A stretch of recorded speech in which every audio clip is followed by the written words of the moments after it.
मेरे प्यारे देशवासियों, नमस्कार। आप सब लॉकडाउन में इस मन की बात को सुन रहे हैं। इस मन की बात के लिए आने वाले सुझाव, फोन कॉल की संख्या सामान्य रूप से कई गुना ज्यादा है। कई सारे विषयों को अपने अंदर समेट आपकी यह मन की बातें मेरे तक पहुंची हैं। मैंने कोशिश की है कि इनको ज्यादा से ज्यादा पढ़ पाऊं, सुन पाऊं।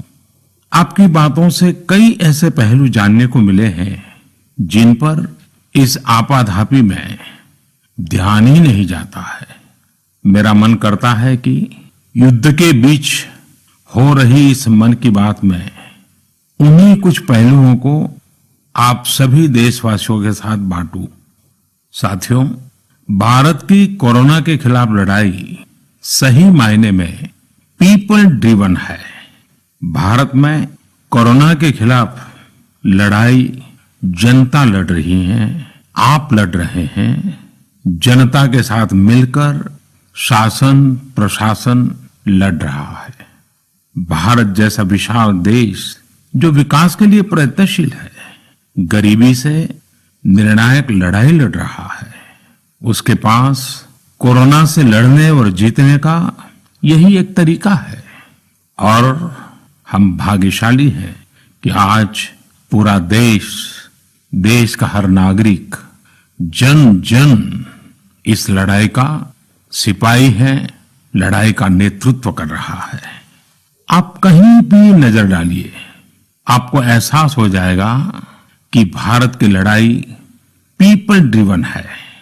जब पूरा विश्व इस महामारी के संकट से जूझ रहा है, भविष्य में जब इसकी चर्चा होगी, उसकी तौर तरीकों की चर्चा होगी, मुझे विश्वास है कि भारत की ये पीपल ड्रिवन लड़ाई, इसकी जरूर चर्चा होगी।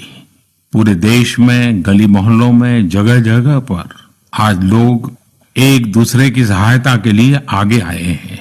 गरीबों के लिए खाने से लेकर राशन की व्यवस्था हो, लॉकडाउन का पालन हो, अस्पतालों की व्यवस्था हो, मेडिकल इक्विपमेंट का देश में ही निर्माण हो। आज पूरा देश एक लक्ष्य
www.इन।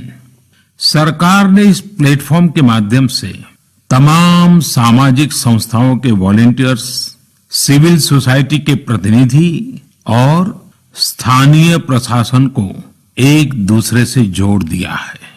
बहुत ही कम समय में इस पोर्टल से 1.25 करोड़ लोग जुड़ चुके हैं। इनमें डॉक्टर, नर्सिस से लेकर हमारी आशा, एएनएम बहनें, हमारे एनसीसी, एनएसएस के साथी, अलग अलग फील्ड के तमाम प्रोफेशनल्स, उन्होंने इस प्लेटफॉर्म को अपना प्लेटफॉर्म बना लिया है। ये लोग स्थानीय स्तर पर क्राइसिस मैनेजमेंट प्लान बनाने वालों में और उसकी पूर्ति में भी बहुत मदद कर रहे हैं। आप भी covidwarriors.gov.in से जुड़कर देश की सेवा कर सकते हैं, कोविड वॉरियर बन सकते हैं। साथियों, हर मुश्किल हालात, हर लड़ाई कुछ न कुछ सबक देती है, कुछ न कुछ सिखा करके जाती है, सीख देती है, कुछ संभावनाओं के मार्ग बनाती है और कुछ नई मंजिलों की दिशा भी देती है। इस परिस्थिति में आप सब देशवासियों ने जो संकल्प शक्ति दिखाई है, उससे भारत में एक नए बदलाव की शुरुआत भी हुई है। हमारे बिजनेस, हमारे दफ्तर, हमारे शिक्षण संस्थान, हमारा मेडिकल सेक्टर, हर कोई तेजी से नए तकनीकी बदलावों की तरफ भी बढ़ रहे हैं। टेक्नोलॉजी के फ्रंट पर तो वाकई ऐसा लग रहा है हर कोई देश का हर इनोवेटर नई परिस्थितियों के मुताबिक कुछ न कुछ नया निर्माण कर रहा है। साथियों, देश जब एक टीम बनकर के काम करता है, तब क्या कुछ होता है, ये हम अनुभव कर रहे हैं। आज केंद्र सरकार हो, राज्य सरकार हो, इनका हर एक विभाग और संस्थान राहत के लिए मिलजुल करके पूरी स्पीड से काम कर रहे हैं। हमारे एविएशन सेक्टर में काम कर रहे लोग हों, रेलवे कर्मचारी हो, ये दिन रात मेहनत कर रहे हैं ताकि देशवासियों को कम से कम समस्या हो। आप में से शायद बहुत लोगों को मालूम होगा कि देश के हर हिस्से में दवाइयों को पहुंचाने के लिए लाइफलाइन उड़ान नाम से एक विशेष अभियान चल रहा है। हमारे इन साथियों ने इतने कम समय में देश के भीतर ही 3 लाख किलोमीटर की हवाई उड़ान भरी है और 500 टन से अधिक मेडिकल सामग्री देश के कोने कोने में आप तक पहुंचाया है। इसी तरह रेलवे के साथी लॉकडाउन में भी लगातार मेहनत कर रहे हैं ताकि देश के आम लोगों को जरूरी वस्तुओं की कमी न हो। इस काम के लिए भारतीय रेलवे करीब करीब 60 से अधिक रेल मार्ग पर 100 से भी ज्यादा पार्सल ट्रेन चला रही है। इसी तरह दवाओं की आपूर्ति में हमारे डाक विभाग के लोग बहुत अहम भूमिका निभा रहे हैं। हमारे ये सभी साथी सच्चे अर्थ में कोरोना के वॉरियर ही हैं। साथियों, प्रधानमंत्री गरीब कल्याण पैकेज के तहत गरीबों के अकाउंट में पैसे सीधे ट्रांसफर किए जा रहे हैं। वृद्धावस्था पेंशन जारी की गई है। गरीबों को 3 महीने के मुफ्त गैस सिलेंडर, राशन जैसी सुविधाएं भी दी जा रही हैं। इन सब कामों में सरकार के अलग अलग विभागों के लोग, बैंकिंग सेक्टर के लोग एक टीम की तरह दिन रात काम कर रहे हैं। और मैं हमारे देश की राज्य सरकारों की भी इस बात के लिए प्रशंसा करूंगा कि वो इस महामारी से निपटने में बहुत सक्रिय भूमिका निभा रही है। स्थानीय प्रशासन, राज्य सरकारें जो जिम्मेदारी निभा रही हैं, उसकी कोरोना के खिलाफ लड़ाई में बहुत बड़ी भूमिका है। उनका ये परिश्रम बहुत प्रशंसनीय है। मेरे प्यारे देशवासियों, देश भर से स्वास्थ्य सेवाओं से जुड़े लोगों ने अभी हाल ही में जो अध्यादेश लाया गया है, उस पर अपना संतोष व्यक्त किया है। इस अध्यादेश में कोरोना वॉरियर्स के साथ हिंसा, उत्पीड़न और उन्हें किसी रूप में चोट पहुंचाने वालों के खिलाफ बेहद सख्त सजा का प्रावधान किया गया है। हमारे doctor, nurses, paramedical staff, community health workers और ऐसे सभी लोग जो देश को कोरोना मुक्त बनाने में दिन रात जुटे हुए हैं, उनकी रक्षा करने के लिए ये कदम बहुत जरूरी था।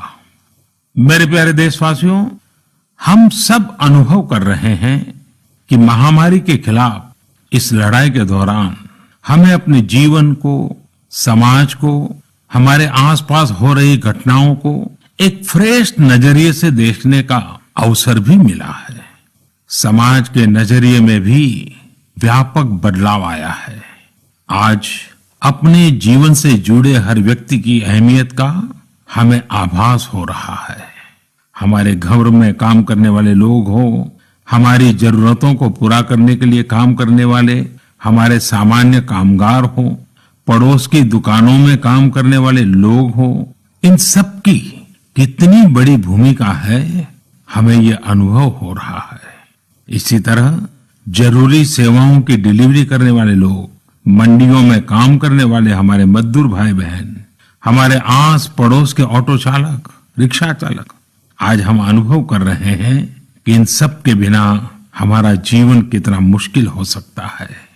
आजकल सोशल मीडिया में हम सब लोग लगातार देख रहे हैं कि लॉकडाउन के दौरान लोग अपने इन साथियों को न सिर्फ याद कर रहे हैं, उनकी जरूरतों का ध्यान रख रहे हैं, बल्कि उनके बारे में बहुत सम्मान से लिख भी रहे हैं।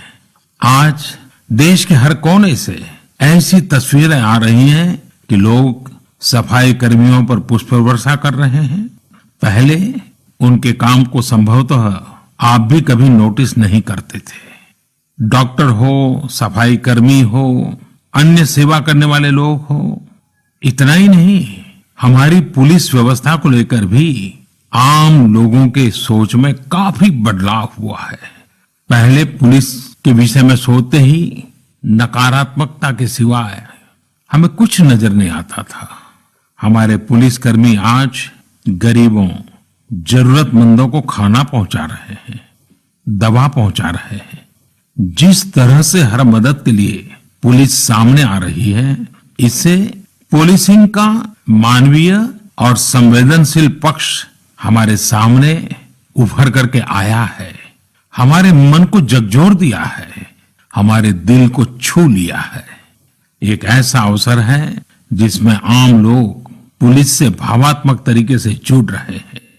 हमारे पुलिस कर्मियों ने इसे जनता की सेवा के एक अवसर के रूप में लिया है और मुझे पूरा विश्वास है इन घटनाओं से आने वाले समय में सच्चे अर्थ में बहुत ही सकारात्मक बदलाव आ सकता है और हम सब ने इस सकारात्मकता को कभी भी नकारात्मकता के रंग से रंगना नहीं है। साथियों, हम अक्सर सुनते हैं प्रकृति, विकृति और संस्कृति।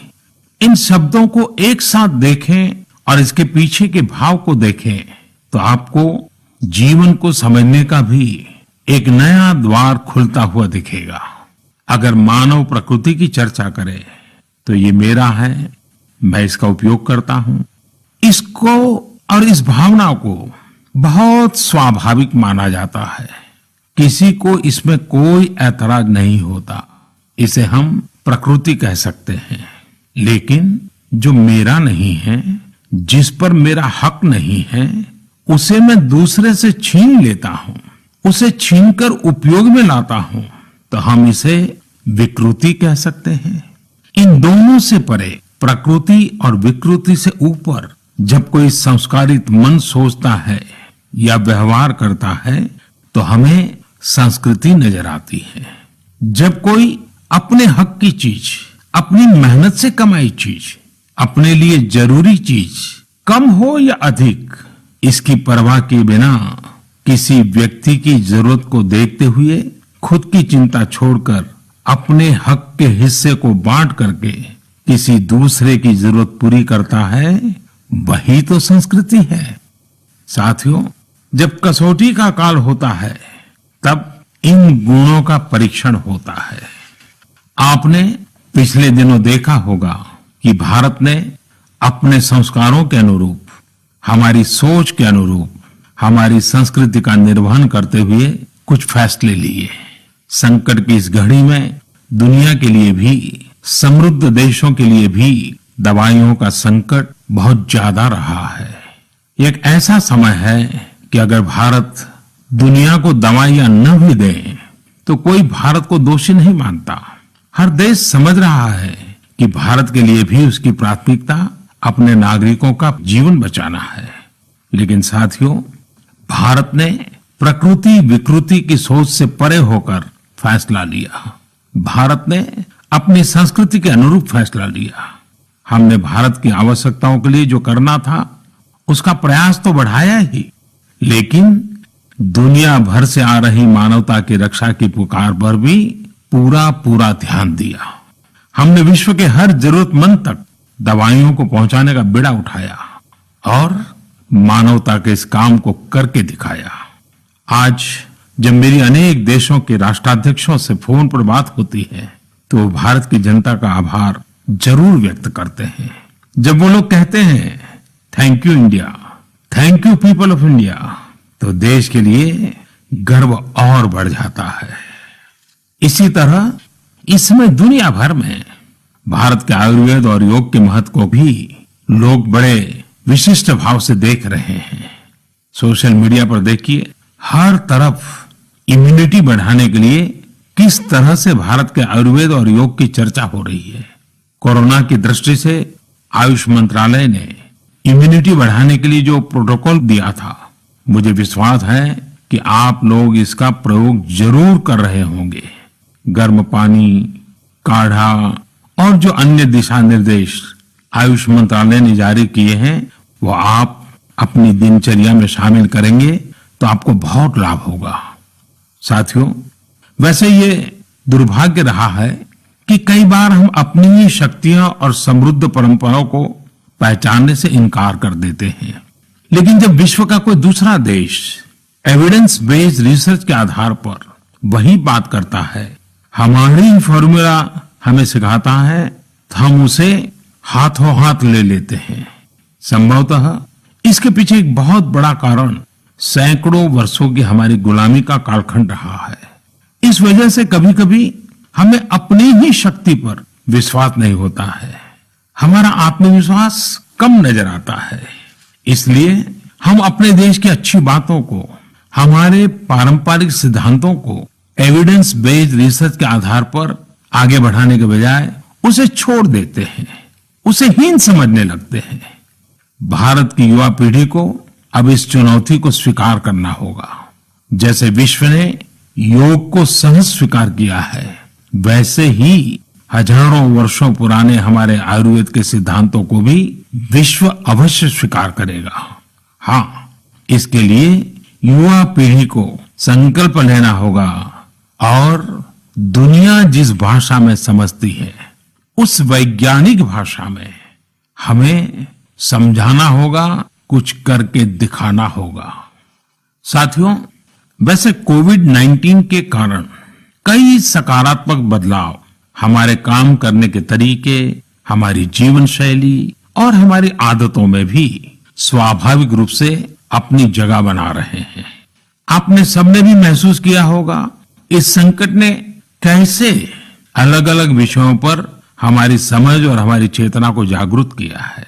जो असर हमें अपने आसपास देखने को मिल रहे हैं, इनमें सबसे पहला है मास्क पहनना और अपने चेहरे को ढककर रखना। कोरोना की वजह से बदलते हुए हालात में मास्क भी हमारे जीवन का हिस्सा बन रहा है। वैसे हमें इसकी भी आदत कभी नहीं रही कि हमारे आसपास के बहुत सारे लोग मास्क में दिखे, लेकिन अब हो यही रहा है। हाँ, इसका ये मतलब नहीं है कि जो मास्क लगाते हैं वे सभी बीमार हैं। और जब मैं मास्क की बात करता हूं तो मुझे एक पुरानी बात याद आती है। आप सबको भी याद होगा, एक जमाना था कि हमारे देश के कई ऐसे इलाके ऐसे होते थे कि वहां अगर कोई नागरिक फल खरीदता हुआ दिखता था तो आस पड़ोस के लोग उसको जरूर पूछते थे क्या घर में कोई बीमार है? यानी फल मतलब बीमारी में ही खाया जाता है, ऐसी एक धारणा बनी हुई थी। हालांकि समय बदला और ये धारणा भी बदली। वैसे ही मास्क को लेकर भी धारणा अब बदलने वाली ही है। आप देखिएगा, मास्क अब सभ्य समाज का प्रतीक बन जाएगा। अगर बीमारी से खुद को बचना है और दूसरों को भी बचाना है तो आपको मास्क लगाना पड़ेगा। और मेरा तो सिंपल सुझाव रहता है, गमछा मुंह ढकना है। साथियों, हमारे समाज में एक और बड़ी जागरूकता ये आई है कि अब सभी लोग ये समझ रहे हैं कि सार्वजनिक स्थानों पर थूकने के क्या नुकसान हो सकते हैं। यहां वहां कहीं पर भी थूक देना गलत आदतों का हिस्सा बना हुआ था। ये स्वच्छता और स्वास्थ्य को गंभीर चुनौती भी देता था। वैसे एक तरह से देखें तो हम हमेशा से ही इस समस्या को जानते रहे, लेकिन ये समस्या समाज से समाप्त होने का नाम ही नहीं ले रही थी। अब वो समय आ गया है कि इस बुरी आदत को हमेशा हमेशा के लिए खत्म कर दिया जाए। कहते भी हैं कि बेटर लेट देन नेवर। तो देर भले हो गई हो, लेकिन अब ये थूकने की आदत छोड़ देनी चाहिए। ये बातें जहां बेसिक हाइजीन का स्तर बढ़ाएंगी, वहीं कोरोना संक्रमण को फैलने से रोकने में भी मदद करेगी। मेरे प्यारे देशवासियों, ये सुखद संयोग ही है कि आज जब आपसे मैं मन की बात कर रहा हूं तो अक्षय तृतीया का पवित्र पर्व भी है। साथियों, क्षय का अर्थ होता है विनाश, लेकिन जो कभी नष्ट नहीं हो, जो कभी समाप्त नहीं हो, वो अक्षय है। अपने घरों में हम सब इस पर्व को हर साल मनाते हैं, लेकिन इस साल हमारे लिए इसका विशेष महत्व है। आज के कठिन समय में यह एक ऐसा दिन है जो हमें याद दिलाता है कि हमारी आत्मा, हमारी भावना अक्षय है।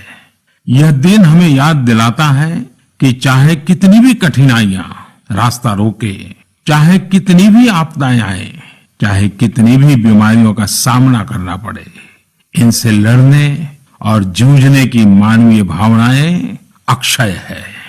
माना जाता है कि यही वो दिन है जिस दिन भगवान श्री कृष्ण और भगवान सूर्यदेव के आशीर्वाद से पांडवों को अक्षय पात्र मिला था। अक्षय पात्र यानी एक ऐसा बर्तन जिसमें भोजन कभी समाप्त नहीं होता है। हमारे अन्नदाता किसान हर परिस्थिति में देश के लिए, हम सब के लिए इसी भावना से परिश्रम करते हैं। इन्हीं के परिश्रम से आज हम सब के लिए, गरीबों के लिए देश के पास अक्षय अन्न भंडार है। इस अक्षय तृतीया पर हमें अपने पर्यावरण, जंगल, नदियां और पूरे इकोसिस्टम के संरक्षण के बारे में भी सोचना चाहिए, जो हमारे जीवन में महत्वपूर्ण भूमिका निभाते हैं। अगर हम अक्षय रहना चाहते हैं तो हमें पहले यह सुनिश्चित करना होगा कि हमारी धरती अक्षय रहे। क्या आप जानते हैं कि अक्षय तृतीया का यह पर्व दान की शक्ति यानी पावर ऑफ गिविंग का भी एक अवसर होता है।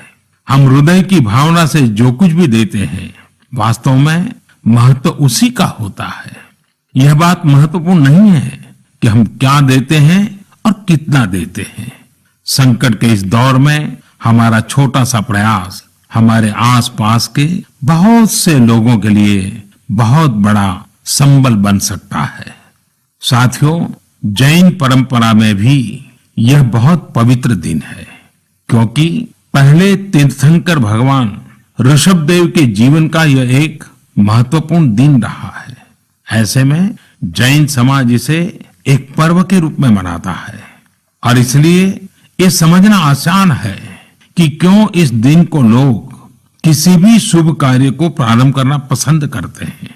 चूंकि आज कुछ नया शुरू करने का दिन है, तो ऐसे में क्या हम सब मिलकर अपने प्रयासों से अपनी धरती को अक्षय और अविनाशी बनाने का संकल्प ले सकते हैं? साथियों, आज भगवान बसवेश्वर जी की भी जयंती है। ये मेरा सौभाग्य रहा है कि मुझे भगवान बसवेश्वर की स्मृतियां और उनके संदेश से बार बार जुड़ने का, सीखने का अवसर मिला है। देश और दुनिया में भगवान बसवेश्वर के सभी अनुयायियों को उनकी जयंती पर बहुत बहुत शुभकामनाएं। साथियों, रमजान का भी पवित्र महीना शुरू हो चुका है। जब पिछली बार रमजान मनाया गया था तो किसी ने सोचा भी नहीं था कि इस बार रमजान में इतनी बड़ी मुसीबतों का भी सामना करना पड़ेगा। लेकिन अब जब पूरे विश्व में ये मुसीबत आ ही गई है तो हमारे सामने अवसर है इस रमजान को संयम, सद्भावना, संवेदनशीलता और सेवा भाव का प्रतीक बनाएं। इस बार हम पहले से ज्यादा इबादत करें ताकि ईद आने से पहले दुनिया कोरोना से मुक्त हो जाए और हम पहले की तरह उमंग और उत्साह के साथ ईद मनाएं। मुझे विश्वास है कि रमजान के इन दिनों में स्थानीय प्रशासन के दिशा निर्देशों का पालन करते हुए कोरोना के खिलाफ चल रही इस लड़ाई को हम और मजबूत करेंगे। सड़कों पर, बाजारों में, मोहल्लों में फिजिकल डिस्टेंसिंग के नियमों का पालन अभी बहुत आवश्यक है। मैं आज उन सभी कम्युनिटी लीडर्स के प्रति भी आभार प्रकट करता हूं जो 2 गज दूरी और घर से बाहर नहीं निकलने को लेकर लोगों को जागरूक कर रहे हैं। वाकई कोरोना ने इस बार भारत समेत दुनिया भर में त्योहारों को मनाने का स्वरूप ही बदल दिया है, रंग रूप बदल दिए हैं। अभी पिछले दिनों ही हमारे यहाँ भी बिहू, बैसाखी, पुथंडू, विशु, ओडिया न्यू ईयर ऐसे अनेक त्योहार आए। हमने देखा कि लोगों ने कैसे इन त्योहारों को घर में रहकर और बड़ी सादगी के साथ और समाज के प्रति शुभ चिंतन के साथ त्योहारों को मनाया। आमतौर पर वे इन त्योहारों को अपने दोस्तों और परिवारों के साथ पूरे उत्साह और उमंग के साथ मनाते थे, घर के बाहर निकलकर अपनी खुशी साझा करते थे। लेकिन इस बार हर किसी ने संयम बरता, लॉकडाउन के नियमों का पालन किया। हमने देखा है कि इस बार हमारे ईसाई दोस्तों ने ईस्टर भी घर पर ही मनाया है। अपने समाज, अपने देश के प्रति ये जिम्मेदारी निभाना आज की बहुत बड़ी जरूरत है। तभी हम कोरोना के फैलाव को रोक पाने में सफल होंगे, कोरोना जैसी वैश्विक महामारी को परास्त कर पाएंगे। मेरे प्यारे देशवासियों, इस वैश्विक महामारी के संकट के बीच आपके परिवार के एक सदस्य के नाते, और आप सब भी मेरे ही परिवारजन हैं, तब कुछ संकेत करना, कुछ सुझाव देना, ये मेरा दायित्व भी बनता है। मेरे देशवासियों से मैं आपसे आग्रह करूंगा, हम कतई अति आत्मविश्वास में न फंस जाएं। हम ऐसा विचार न पाल लें कि हमारे शहर में, हमारे गांव में, हमारी गली में, हमारे दफ्तर में अभी तक कोरोना पहुंचा नहीं है, इसलिए अब पहुंचने वाला नहीं है। देखिए, ऐसी गलती कभी मत पालना। दुनिया का अनुभव हमें बहुत कुछ कह रहा है और हमारे यहाँ तो बार बार कहा जाता है, सावधानी हटी तो दुर्घटना घटी। याद रखिए, हमारे पूर्वजों ने हमें इन सारे विषयों में बहुत अच्छा मार्गदर्शन किया है।